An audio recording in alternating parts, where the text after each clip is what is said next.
Hello, everybody. Bacterial ribonucleoprotein bodies, also called as BR bodies, are liquid-liquid phase-separated condensates that organize mRNA decay in bacteria.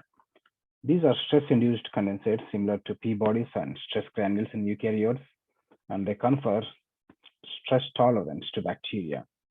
The main scaffolding protein of these BR bodies is pretty much conserved across bacteria, including pathogenic bacteria. So when the proteins from pathogens are expressed in E. coli, they are assembled into liquid-like structures, suggesting that these proteins from pathogens can form structures similar to BR bodies. So it is important to know the proteome of these BR bodies, which will help to understand their organization, which in turn helps to understand the BR bodies present in pathogens and eventually to design next-generation antibiotics. RNA, the major endonuclease in bacteria, is the central scaffolding protein of these BR bodies. It has the structured catalytic N-terminus through which it forms a tetramer, and a highly dissolved C-terminus with a continuous stretch of acidic and basic amino acids, through which it self-assembles. And at physiological concentrations, it requires multivalent RNA molecules to enhance this self-assembly process, leading to the formation of condensates as shown here. RNA undergoes condensation only in the presence of RNA, and the only disordered C-terminus domain undergoes condensation, but not the only catalytic N-terminus. When the CTD is deleted in the cells, the BR bodies are completely dissolved. It's well known that RNA forms a multi-protein complex called RNA degradosome, through which it degrades majority of mRNA molecules in the cells. And this RNA also interacts with several other proteins. All these interactions reported were not in the context of liquid-liquid phase separation. The concept of protein and RNA condensation was not much experimented at that time, at least in bacteria. So it is quite interesting to know if RNA interacts with these proteins in BR body, and it has completely new set of proteins. So to find that out, we isolated proteins present in these BR bodies by means of enrichment through differential centrifugation. And the protein isolated from these BR bodies was then subjected to mass spectrometric analysis. Here is the mass spec data. There are about 148 proteins that are enriched twice above the cutoff value. Importantly, most of the known interactions are enriched in this data set. And the cell wall proteins and the membrane proteins, which could be the common contaminants during protein isolation, are depleted. The proteins of other biomolecular condensates are also depleted, suggesting that BR bodies are not contaminated with other condensates present in bacteria. Interestingly, these enriched proteins are quite diverse. There are not only mRNA decay factors, but there are also transcription terminators, protein chaperones, proteases, and even carbohydrate metabolic enzymes, suggesting that BR bodies could play a role beyond mRNA degradation. We purified a set of proteins from this list, including some negative factors that are not supposed to enter BR bodies based on the in vivo analysis. And then we tested if these proteins can directly be recruited into BR bodies in vitro. Briefly here, RNA CTD plus RNA condensates were formed, and then a client protein labeled with Psi-5 was added. And the recruitment of this client protein was quantified based on the partition coefficient of that protein. So here the partition coefficient is directly proportional to the level of recruitment. Most of the proteins that are enriched in mass spec data have positive partition coefficient values when compared to the negative controls. These include the core degradosome proteins and other proteins, including a protein chaperone, a fatty acid metabolic enzyme, and HSQ, an RNA chaperone. And there are these three proteins here. Even though their values are enriched in the mass spec data, we did not see positive partition coefficient values, suggesting that these proteins require other protein factors for their recruitment. Interestingly, these two proteins, ribosomal protein S1 and S-adenosyl methionine synthetase, dissolved BR bodies in vitro. Here, the ribosomal protein S1 is particularly interesting because it directly regulates translation and mRNA decay in bacteria. To see if this dissolution is physiologically relevant, we overexpressed S1 protein and then compared to a strain expressing only empty plasmid. There is a drastic decrease in the number of BR bodies when S1 protein was overexpressed when compared to the control cells. Actually, S1 protein dissolves RNA condensates only when they are formed with RNA, but not when RNA-Z condensation is induced by PNPase, another protein. S1 protein strongly interacts with RNA, and this is well known.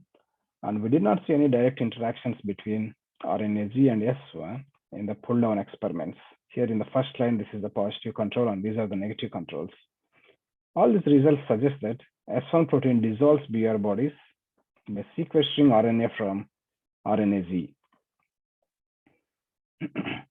We found two proteins, RHLE, a dead box helicase, and HFQ, RNA chaperone, self-assembling in the presence of RNA and forming condensates in vitro and foci in the cells.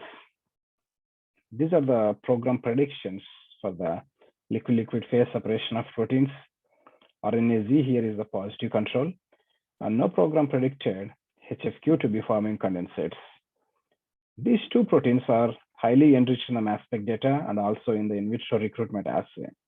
So we asked if these proteins, these condensates are dependent on BR bodies, or can they form independent condensates? So we depleted RNA-Z, the main scaffolding protein of BR bodies.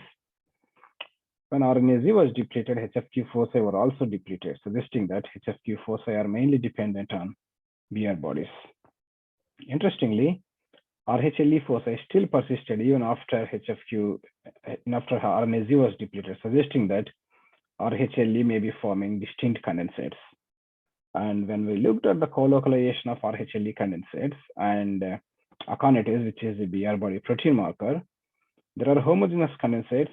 There are also heterogeneous condensates of RHLE and BR bodies.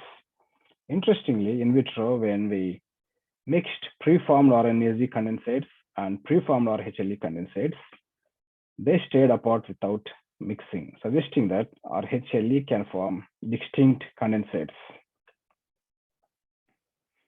In my previous slides, I have mentioned that RNA-Z requires RNA for its condensation.